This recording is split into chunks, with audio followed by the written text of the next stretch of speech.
Pandian store சீரியல்ல இன்னைக்கான எபிசோட்ல பாத்தீங்கன்னா பழனி கோமதி வீட்டுக்கு வந்து வராரு. உடனே கோமதி, என்னடா உங்க வீட்டுல ஏதாவது விசேஷமா? காலையில சாமானமெல்லாம் வந்து இறங்குச்சு, ஆளுங்க வேற வந்துட்டு போயிட்டு இருக்காங்க, என்னாச்சு, ஏதாச்சும் விசேஷமா அப்படின்னு சொல்லிட்டு பழனி கிட்ட கேக்குறாங்க. உடனே பழனி, ஆமாக்கா, இன்னைக்கு குமாருக்கு வந்து நிச்சயம் பண்ண போறோம், அதுக்காக தான் எல்லாரும் வீட்டுல கோயிலுக்கு கிளம்பிட்டு இருக்காங்க அப்படின்னு சொல்லிட்டு சொல்றாங்க.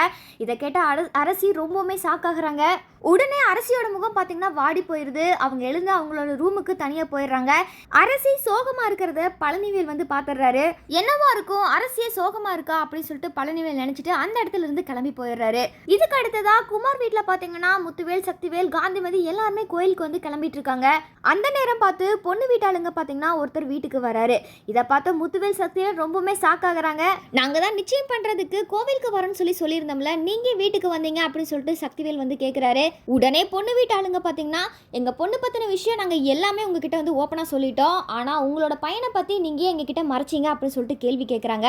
உடனே முத்துவேலுக்கும் சக்திவேலுக்கும் ஒண்ணுமே புரியல. இவர் என்னதான் கேள்வி கேட்கிறாரு, நாங்க என்ன மறைச்சோம் அப்படின்னு சொல்லிட்டு கேட்குறாங்க. உடனே பொண்ணு வீட்டாளுங்க பாத்தீங்கன்னா, உங்க பையனுக்கு தான் ஏற்கனவே திருமணம் ஆயிடுச்சு, இந்த விஷயத்தை நீங்க வந்து எங்ககிட்ட எதுக்காக மறைச்சிங்க? எங்களை ஏமாத்தி இந்த கல்யாணம் பண்ணிக்கலாம்னு சொல்லிட்டு நீங்க நினைக்கிறீங்களா? அதெல்லாம் வந்து எங்ககிட்ட நடக்காது, இந்த நிச்சயம் இன்னைக்கு நடக்காது, இதை சொல்லிட்டு போலான்னு தான் நான் இங்க வீட்டுக்கே வந்திருக்கேன் அப்படின்னு சொல்லிட்டு பொண்ணு வீட்டாளுங்க சொல்றாங்க. இதை கேட்ட முத்துவேலும் சக்திவேலும் ரொம்பவுமே ஷாக் ஆகுறாங்க.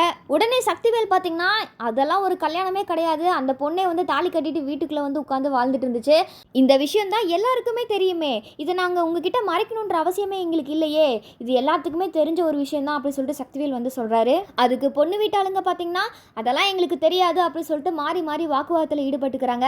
ஒரு வழியா குமாரன் நினைச்ச மாதிரி இந்த நிச்சயதார்த்தம் வந்து நின்று போயிருச்சு. இந்த பிரச்சனை எல்லாம் முடிஞ்சதுக்கு அப்புறம் மறுபடியும் பாத்தீங்கன்னா பழனிவேல் வந்து கோமதி வீட்டுக்கு போறாரு. கோமதி வீட்டுக்கு போயிட்டு நடந்தது எல்லாமே சொல்றாரு.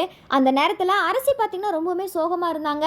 அப்ப பழனிவேல் வந்து இந்த மாதிரி குமாரோட நிச்சயதார்த்தம் வந்து நின்று போயிடுச்சு அப்படின்னு சொன்னதுக்கு அப்புறம் அரசி வந்து ரொம்பவுமே ஹாப்பி ஆயிடுறாங்க. இந்த விஷயத்தையுமே பழனிவேல் பாத்தீங்கன்னா நோட் பண்ணியிருக்காரு. உடனே அரசி கிட்ட பழனிவேல் டைரக்டாவே கேட்டுறாரு, என்னம்மா அரசி, முதல்ல குமாருக்கு நிச்சயதார்த்தம் நடக்க போகுதுன்னு சொன்னேன், உன்னோட மூஞ்சி அப்படியே வாடி போயிடுச்சு, இப்போ வந்து குமாரோட நிச்சயதார்த்தம் நின்று போயிடுச்சுன்னு சொல்ற, நீ ரொம்ப சந்தோஷப்படுறியே, உனக்கு என்ன ஆச்சு அப்படின்னு சொல்லிட்டு பழனிவேல் வந்து கேட்குறாரு. உடனே அரசி பார்த்தீங்கன்னா, அதெல்லாம் ஒன்றும் இல்லையே, நிச்சயதார்த்தம் யாருக்கு நடந்தா என்ன, நடக்கலைன்னா எனக்கு என்ன அப்படின்னு சொல்லிட்டு அரசி அந்த இடத்துலேருந்து கிளம்பிடுறாங்க. அதுக்கப்புறம் அரசி பார்த்தீங்கன்னா பழசெல்லாம் வந்து நினச்சி பார்க்குறாங்க. குமார் அரசியோட காலில் விழுந்து மன்னிப்பு கேட்டதெல்லாம் நினச்சி அரசி வந்து நினச்சி பார்த்துட்டு இருக்காங்க. இதெல்லாம் ஒரு பக்கம் இருக்க, இன்னொரு பக்கம் பார்த்தீங்கன்னா சரவணன் வீட்டுக்கு வெளியில் நின்றுட்டு இருக்கிறாரு. அந்த நேரமாக பார்த்து மீனா வந்து வீட்டுக்கு வராங்க. சரவணன் நிற்கிறத பார்த்துட்டு அவர்கிட்ட போயிட்டு, நேற்று உங்களை வந்து கோயிலில் ஒரு பொண்ணு கூட வந்து நான் பார்த்தேன், யார் அந்த பொண்ணு அப்படின்னு சொல்லிட்டு சரவணன் கிட்ட கேட்குறாங்க. இதை கேட்ட சரவணன் செம்ம சாக்காயிடுறாரு. அதுக்கு சரவணன் பார்த்தீங்கன்னா, ஆமாப்பா, நான் நேற்று கோயிலுக்கு வந்தேன், என் கூட இருந்தது என் ஃப்ரெண்டு தான், ரொம்ப நாள் கழிச்சு நான் அவங்கள பார்த்தேன், அதான் பேசிட்டு இருந்தேன் அப்படின்னு சொல்லிட்டு மீனா கிட்ட சரவணன் சொல்றாரு. இருந்தாலும் மீனாக்கு பார்த்தீங்கன்னா சரவணன் மேல உள்ள சந்தேகம் குறையவே இல்லை. அப்படியே மயிலோட டாபிக் பத்தியும் சரவணன் கிட்ட வந்து பேசுறாங்க. இதை கேட்ட சரவணன் ரொம்பவுமே டென்ஷன் ஆகுறாரு. அவளை பத்தி இதுக்கப்புறம் வந்து என்கிட்ட வந்து பேசாதீங்க அப்படின்னு சொல்லிட்டு டென்ஷன் ஆகி அந்த இடத்துல இருந்து கிளம்பிடுறாரு. ஒரு பக்கம் மீனா பார்த்தீங்கன்னா மயில சரவணன் கூட சேர்த்து வைக்கணும் அப்படின்னு சொல்லிட்டு நினைக்கிறாங்க. இன்னொரு பக்கம் பார்த்தீங்கன்னா அரசி குமாரன் நினைச்சு லைட்டா வந்து சேஞ்ச் ஆகுறாங்க.